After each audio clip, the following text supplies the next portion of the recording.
could talk about what my team did. I mean, we traded a second round pick to get James Ennis.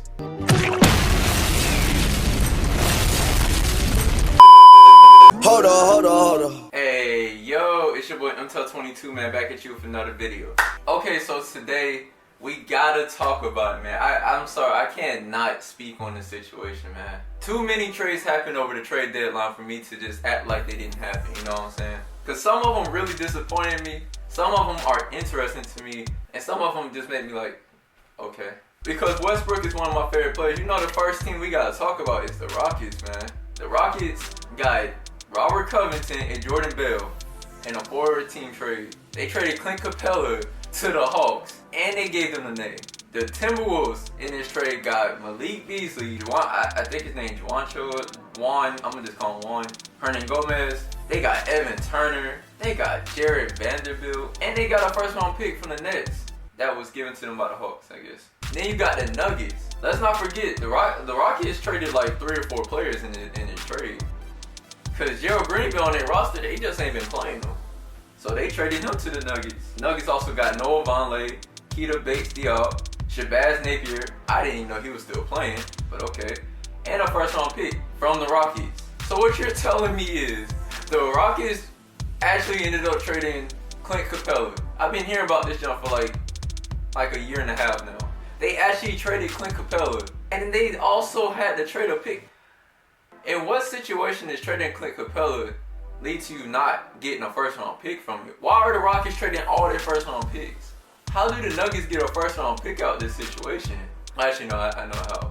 They got rid of Malik Beasley. I'm gonna be honest with y'all, Malik Beasley is actually pretty solid. I don't blame the Nuggets for trading him because, I mean, the Nuggets got a lot of really talented players on their team, especially at the wing position, so, which we're gonna get to this, but to me, the Timberwolves may have ultimately won all the trades. Like, I think they did the best. So first of all, I want to start with the Rockets by saying, what has the NBA come down to when we're saying forget having a big man at all? Like, it was one thing when y'all weren't really playing them like that. But, I mean, Clint Capella was fitting, you know what I'm saying? The way he played just fit perfectly. When you have people like James Harden who don't really play defense, which I'll give him credit for, his defense had jumped from playing it 10% of the time to about 30%, you know what I'm saying? Like, it has had an increase. He still don't really try that hard on that side. Even when he's not scoring, he's still not trying that hard on defense. So I'm like, what's your excuse when you're not dropping 60? What's your excuse when you drop 10 points? Team not gonna win if you're not scoring and allowing the other person to drop 40 on you. How does that help your team win? I feel like the only reason that he could have been traded is because of some kind of inside source. Like, something on the inside had to have been the reason why he got traded. They say it's the style of play, but after they did this trade, you notice I did say they got Jordan Bell in the trade. They actually went and traded him for Bruno Caboclo. Out of that group of trade section, I feel like the Hawks won that trade. Clint Capella is a player I would have probably, like, if this was me personally, I'm at least expecting to get a first-round pick, if not more. But instead, they didn't do that. Next thing I guess we'll talk about is how the Warriors traded D'Lo for Andrew Wiggins. This is the reason why I said it, I think Timberwolves may have won this trade, like, overall.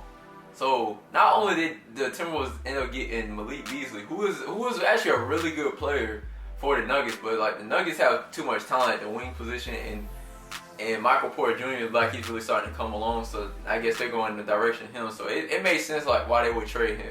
They have a lot of really talented wings on their team. I never felt like D'Lo fit the Warriors. You know, the fact they already had a point guard in Stephen Curry just made me say, D'Lo, Curry.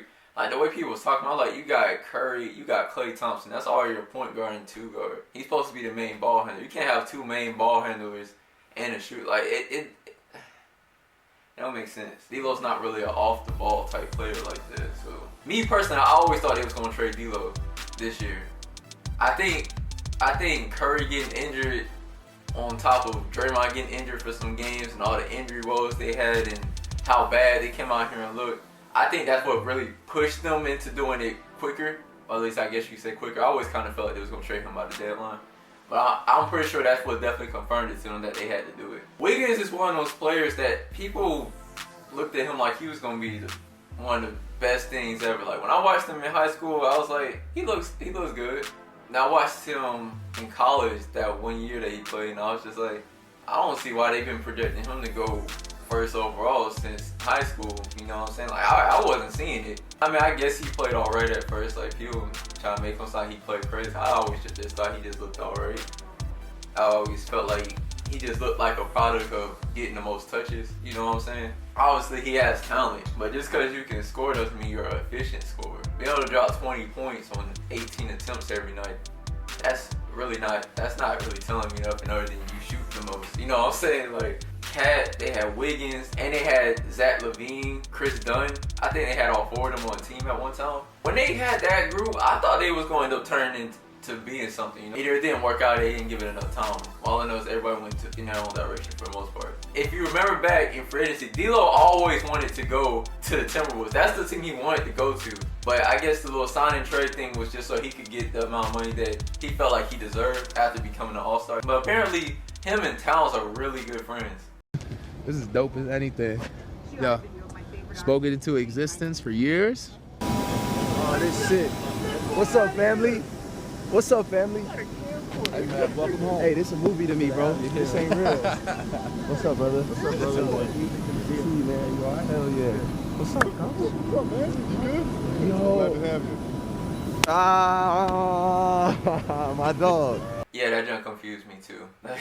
I'm not gonna lie, the Heat getting Iggy, I had liked that. I was like, I like that. I don't like the fact they had to get rid of Justice Winslow.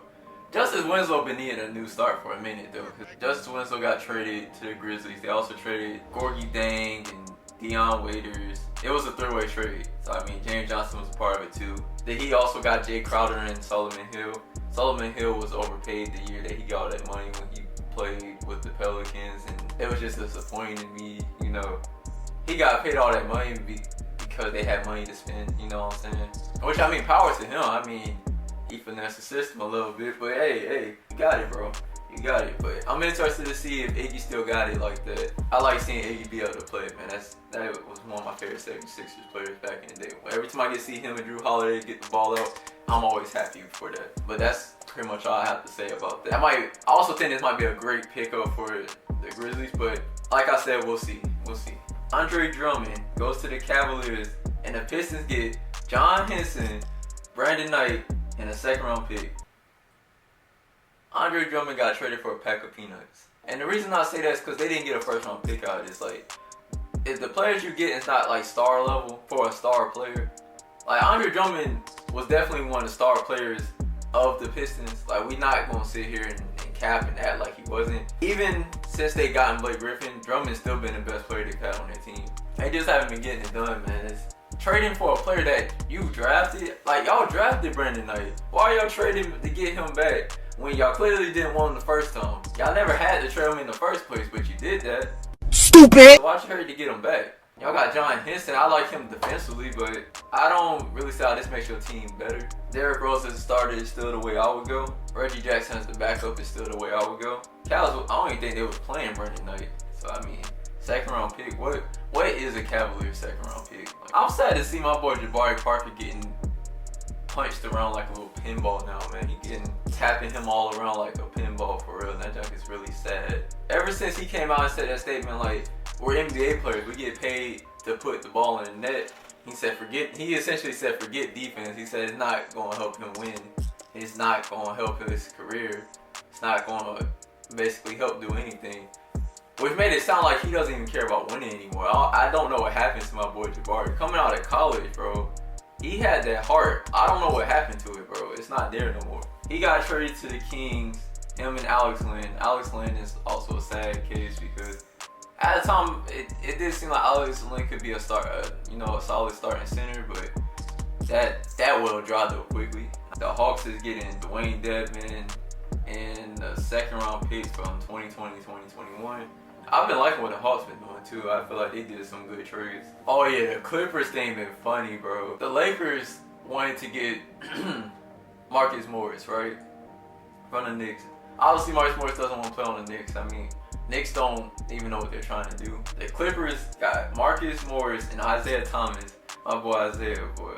The Wizards wasn't even using him. The Wizards got Jerome Robinson. I'm not familiar with him. And Knicks got Mo Harkless, a first round pick. They got a first round pick out of this. That's pretty good. And Mo Harkless, and a second round pick from Detroit, and a point guard Isaac Sanu.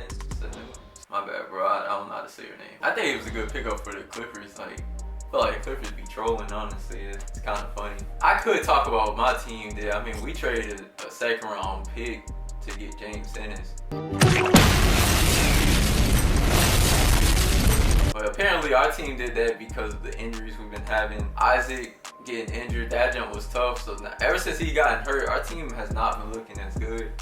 And as much as I really like Terrence Ross has always been like one of my more favorite players to watch, you know. But since he came to our team and he got that trigger happy mentality, bro, I have not been liking that jump and shit. Like last year it was working. He was hitting game winners and all, but now that his shot hasn't been falling the same this year, it's just annoying to watch him come around screens and instantly pull. He's not even looking at the rim. He just Kobe throwing them jumps, bro. And that junk is annoying because some of these times I've watched him do it and he's hit the side, like he's not side backboard, but he hit straight backboard, no rim. Other times I seen him do it and he getting blocked.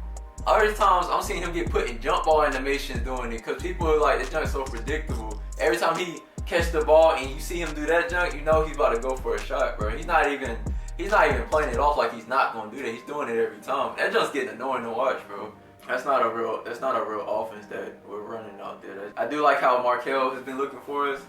Markelle looks like a very good investment now. But other than that, that's pretty much all I can say about that. Like, our team is not looking better than last year. And it's disappointing. And seeing us get James Ennis, I don't want James Ennis, but we got him now. And I guess welcome to the team. He just screams average player to me. I don't know. I guess that's why it disappoints me. And I mean, I guess since we don't have a lot of depth at the wing position right now, I mean, I guess, come on, bro, come play with us. That was pretty much all the trades that really mattered. There may have been like some other little small things that happened. Y'all Lakers supporters kill me, bro. Y'all kill me about the fact that y'all are disappointed that Kuzma didn't get traded. And I feel like one person really started that whole wave, and everybody riding it like Kuzma is trash or something.